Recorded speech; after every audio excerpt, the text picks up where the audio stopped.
கொஞ்சம் கற்பனை செஞ்சு பாருங்களே. 1979 வருஷம் பிரம்மபுத்திரா நதியில ஒரு பயங்கரமான வெள்ளம் வந்துட்டு போயிருக்கு. ஒரு பெரிய பேரழிவுன்னு சொல்லலாம்.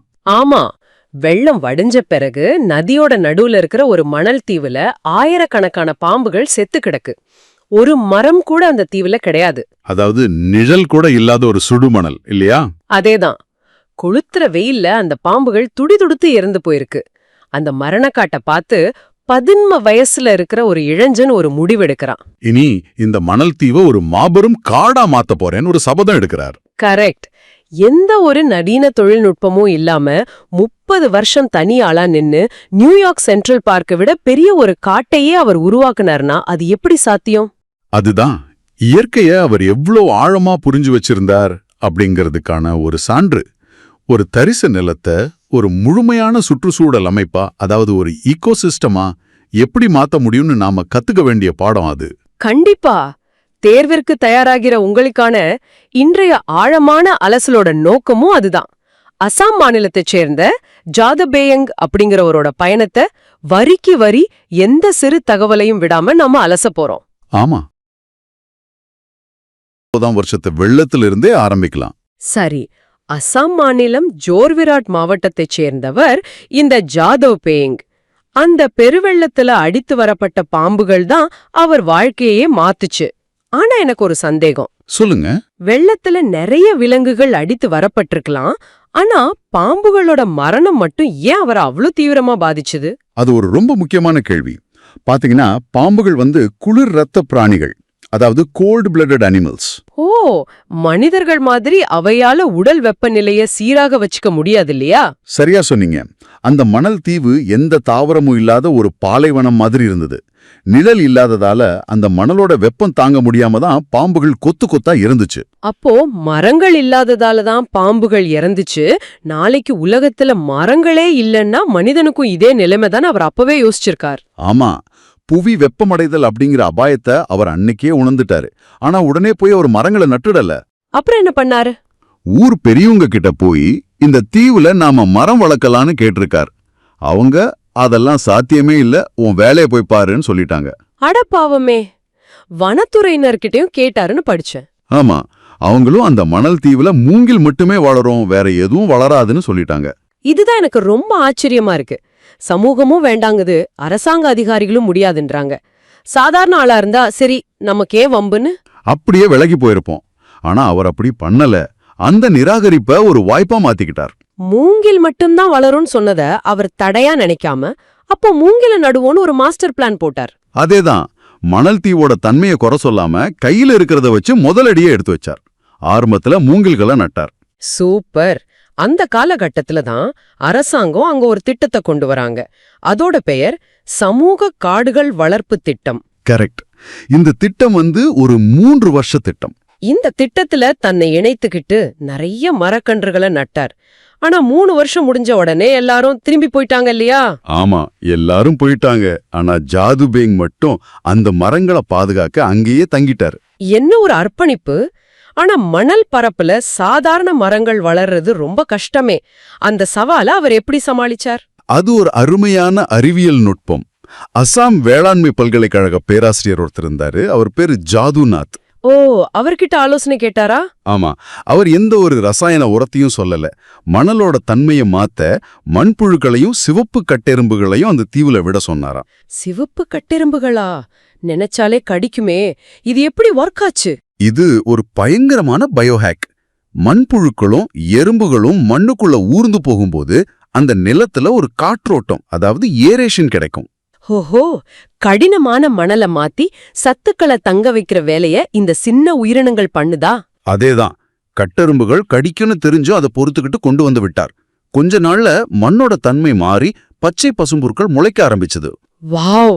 அந்த புற்களை பார்த்ததும் அவருக்கு எவ்வளவு சந்தோஷமா இருந்திருக்கும். அடுத்து அவர் மரங்களை வளர்க்க இயற்கை உரங்களை பயன்படுத்தினார்னு கேள்விப்பட்டேன். ஆமா, அவர் தொழிலே கால்நடைகளை வளர்க்கறது தான். அந்த மாடுகளோட சாணத்தை ஒரு துளி கூட வீணாக்காம உரமா போட்டார். இன்னொரு சுவாரஸ்யமான விஷயம் சொல்றேன்னு கேளுங்க. அவரு ஒரு ஜீரோ வேஸ்ட் பாலிசிய ஃபாலோ பண்ணார். அதாவது கழிவில்லா கொள்கை. ஆமா, அவரு சாப்பிடுற பழங்களோட கொட்டைகளை தூக்கி போடாம சேகரிச்சு வச்சு மழைக்காலம் தொடங்குறதுக்கு முன்னாடி தீவுல தூவி விட்டுடுவார். அது இயற்கையாவே முளைக்க ஆரம்பிச்சிடும். ஆனா தண்ணி ஊத்துறதுல ஒரு பெரிய சிக்கல் இருந்துச்சு.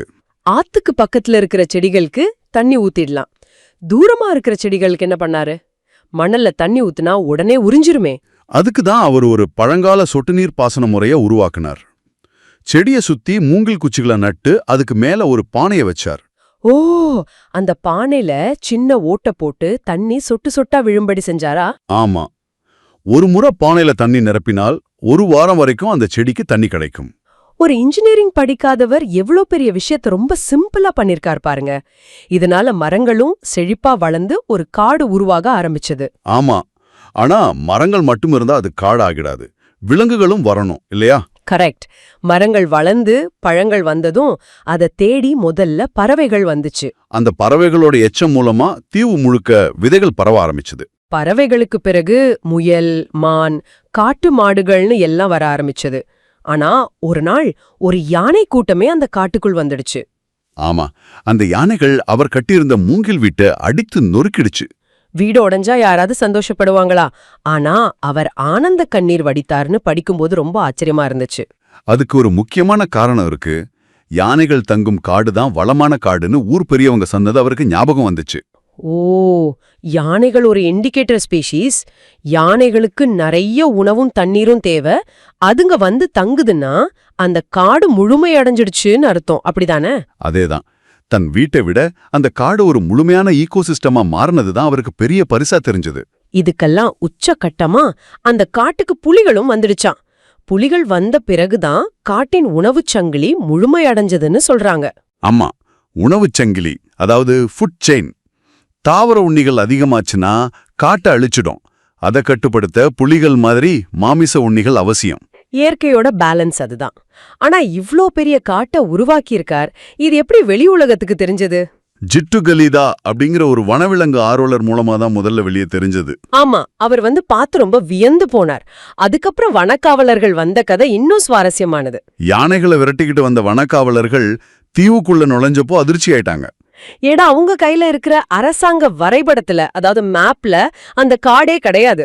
1360 ஏக்கர் காட்டை ஒரு தனி மனிதன் உருவாக்கினாருங்கிற செய்தி டைம்ஸ் ஆஃப் இந்தியா இதழ்ல வெளியாகி உலகம் முழுக்க பரவுச்சு. அதன் பிறகு அவருக்கு விருதுகள் குவிய ஆரம்பிச்சது. தேர்வுக்கு தயாராகிறவங்க இத கவனமா குறிப்பெடுத்துப்போங்க.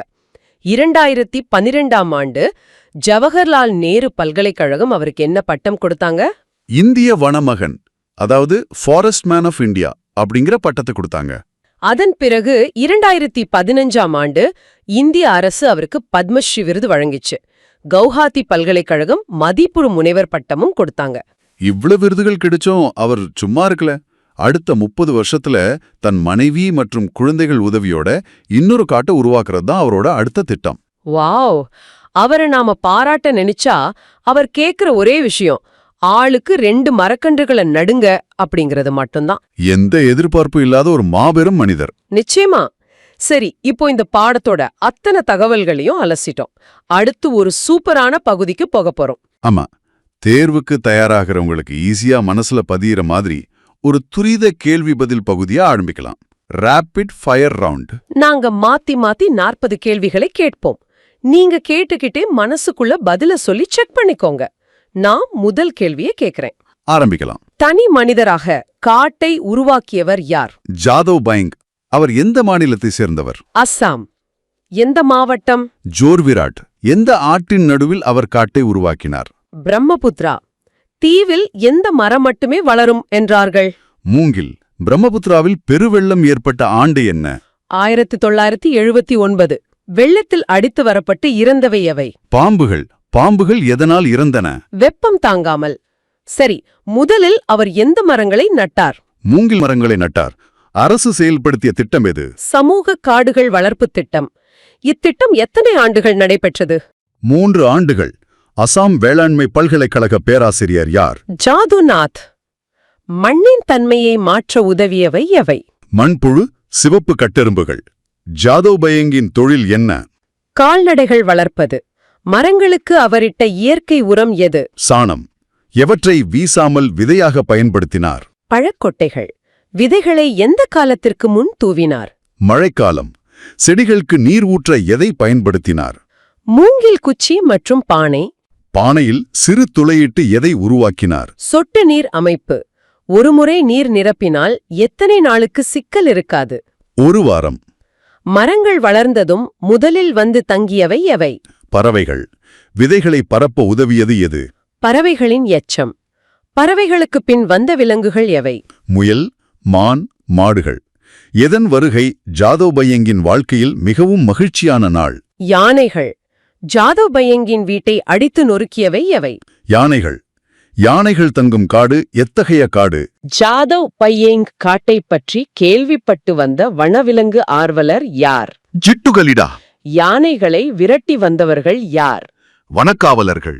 வனக்காவலர்களின் எதில் இந்த காடு இல்லை? வரைபடத்தில். இந்த காடு பற்றிய செய்தி முதலில் எந்த இதழில் வெளியானது? Times of India. Jawaharlal Nehru பல்கலைக்கழகம் வழங்கிய பட்டம் என்ன? இந்திய வனமகன். இப்பட்டம் எந்த ஆண்டு வழங்கப்பட்டது? 2012. இந்திய அரசு இவருக்கு வழங்கிய விருது என்ன? பத்மஸ்ரீ. பத்மஸ்ரீ விருது வழங்கப்பட்ட ஆண்டு? 2015. கவுஹாத்தி பல்கலைக்கழகம் வழங்கிய பட்டம் என்ன? மதிப்புறு முனைவர். ஜாதவ் பையேங்கின் அடுத்த திட்டம் என்ன? இன்னொரு காட்டை உருவாக்குவது. அடுத்த காட்டை உருவாக்க எத்தனை ஆண்டுகள் ஆகலாம் என்கிறார்? 30 ஆண்டுகள். அடுத்த காட்டை உருவாக்க அவருக்கு உதவுபவர்கள் யார்? மனைவி மற்றும் குழந்தைகள். தன்னை பாராட்ட நினைத்தால் அவர் நம்மை என்ன செய்யச் சொல்கிறார்? ஆளுக்கு 2 மரக்கன்றுகளை நடச் சொல்கிறார். வாவ், 40 கேள்விகளையும் சூப்பரா முடிச்சிட்டோம். இந்த குறிப்புகள் எல்லாமே உங்களுக்கு எக்ஸாமுக்கு ரொம்ப உதவியா இருக்கும்னு நம்புறோம். ஆமா,